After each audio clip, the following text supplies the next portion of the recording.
के बाद सबसे बड़ा भूकंप आया है।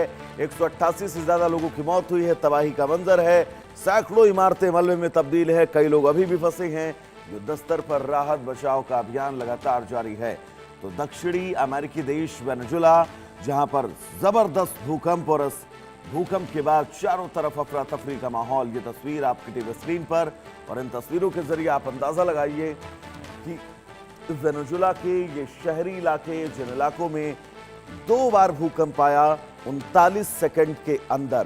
पहला भूकंप जिसकी तीव्रता रिएक्टर स्केल पर 7.2 रही, जबकि दूसरा भूकंप उसके ठीक 38 सेकंड बाद, यानी कि उस भूकंप की तीव्रता 7.5 रिएक्टर स्केल पर नापी गई। और इसी से आप अंदाजा लगाइए कि अब वेनेजुला के हालात क्या कुछ होंगे, वहां पर स्थितियां कैसी होंगी। फिलहाल ये तस्वीरें, और इन तस्वीरों के जरिए आप समझिए त्रासदी, तबाही का वो मंजर जिस मंजर से वेनेजुला को उभरने में शायद बहुत दिन लग जाए। 188 से ज्यादा लोगों की मौत की पुष्टि हुई है।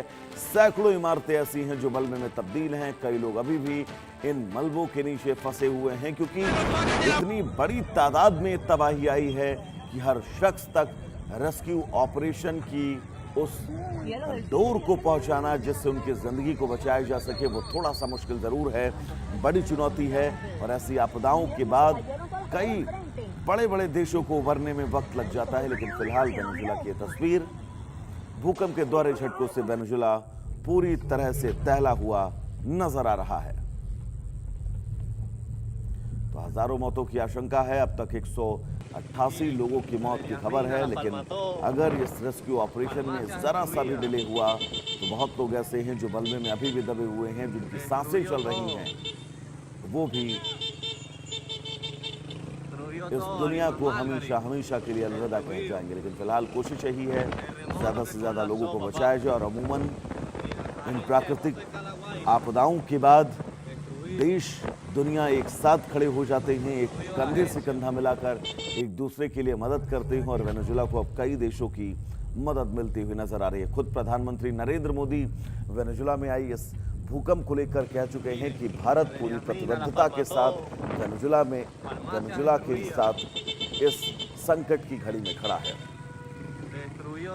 हमारे साथ सभी आशिक मीर जुड़े हुए हैं तमाम जरूरी अपडेट्स के साथ। आशिक, फिलहाल अपडेट्स क्या हैं वेनेजुला की? वहां पर कितने लोगों की मौतों की आशंका है? ये नंबर किस हद तक बढ़ सकते हैं? पूरा डिटेल समझाइएगा। देखिए, बिल्कुल लगातार हम देख रहे हैं कि वेनेजुला में कल आए भूकंप के 2 बड़े झटकों ने कहीं ना कहीं वेनेजुला को हिलाकर रख दिया है। और जिस तरह से अब मौत का आंकड़ा जो है काफी बढ़ सकता है, और ये अनुमान लगाया जा रहा है कि 10,000 से ज्यादा मौतें जो है वो इसमें हो सकती है। और अमेरिकन जियोलॉजिकल सर्वे के मुताबिक ये कहा गया है कि मौत का आंकड़ा जो है वो काफी ज्यादा बढ़ सकता है। और अभी तक अगर हम बात करें, लगभग 20 ऐसे आफ्टर शॉक्स जो है वो रिकॉर्ड किए गए हैं। यानी अब इमरजेंसी जो है वो वेनेजुला में घोषित की गई है। और खास तौर पर अगर हम प्रोग्रेस की बात करें, जहां पर पूरी तरह से तबाही का मंजर जो है वो देखने को मिल रहा है। फिलहाल लगातार रेस्क्यू टीम जो है वो मलबा हटाने का काम कर रही है। और अभी तक लगभग 200 से ज्यादा डेड बॉडीज जो है वो रिकवर की गई है। लेकिन जिस तरह से अमेरिकन जियोलॉजिकल सर्वे के मुताबिक ये कहा जा रहा है कि मौत का आंकड़ा जो है इससे पार भी हो सकता है, तो उसके लिए अब तमाम तर रेस्क्यू टीम जो है इस वक्त रेस्क्यू ऑपरेशन में लगी हुई है। जी आशिक, मुश्किलें बहुत हैं, क्योंकि जो आफ्टर शॉक आया 7.5 रिएक्टर स्केल पर, जिसकी तीव्रता नापी गई, अब कहा यह भी जा रहा है कि सुनामी आने की भी आशंकाएं हैं।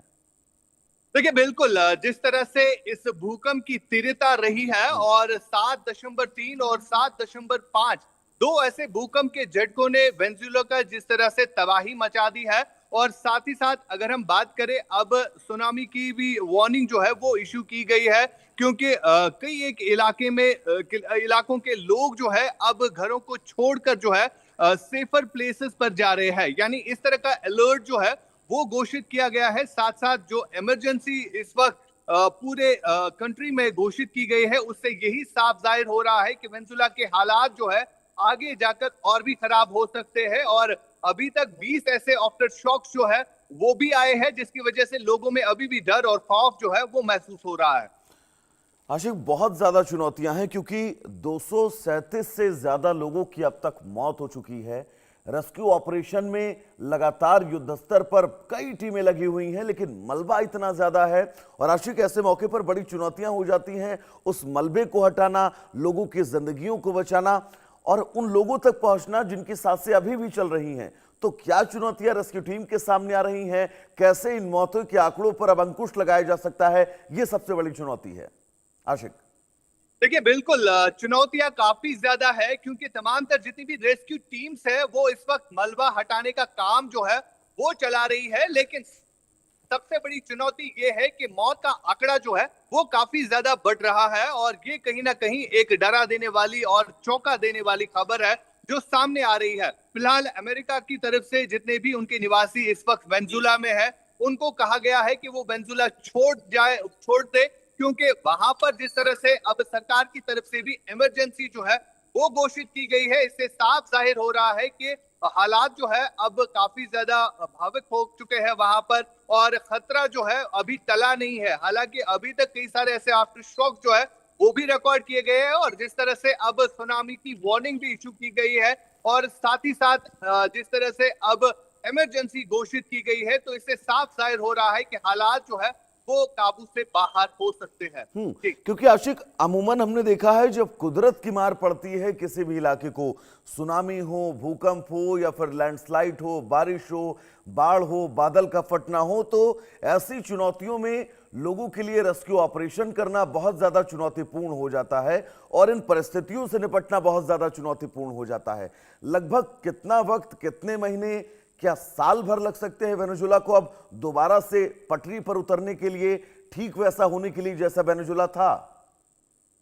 देखिए बिल्कुल, जिस तरह से तबाही की तस्वीरें सामने आ रही है और पूरी तरह से क्रॉकरस जो कि एक शहर माना जाता है वेनेजुएला का, और वहां पर जिस तरह की तस्वीरें निकल के सामने आ रही है उससे ये लग रहा है कि काफी टाइम लग सकता है फिर से वेनेजुएला को बनने में। और फिलहाल कहीं ना कहीं जिस तरह से अब खतरा जो है अभी तक नहीं टला है और लगातार जो वार्निंग्स इशू की गई है, चाहे हम अमेरिका की जियोलॉजिकल सर्वे के मुताबिक बात करें तो लगातार ये कहा जा रहा है कि ये आफ्टर शॉक जो है और भी खतरनाक हो सकते हैं और जिस तरह से अब सुनामी का अलर्ट और दूसरी जानिब ये कहा जा रहा है कि 10,000 से 1 लाख तक लोगों की जान जो है वो इसमें जो है चली गई है और ये आशंका जताई जा रही है, तो इससे साफ जाहिर हो रहा है कि खतरा जो है अभी भी बाकी है। और आशिक बिल्कुल हमें थोड़ा सा आधिकारिक आंकड़ों का इंतजार जरूर करना होगा। यह आंकड़ा यहीं तक सीमित रह जाए मरने वालों का, हमारी प्रार्थनाएं, दुआएं यहीं हैं, लेकिन फिलहाल ये कहा जा रहा है कि आंकड़ा बढ़ सकता है जो परेशान करने वाला है।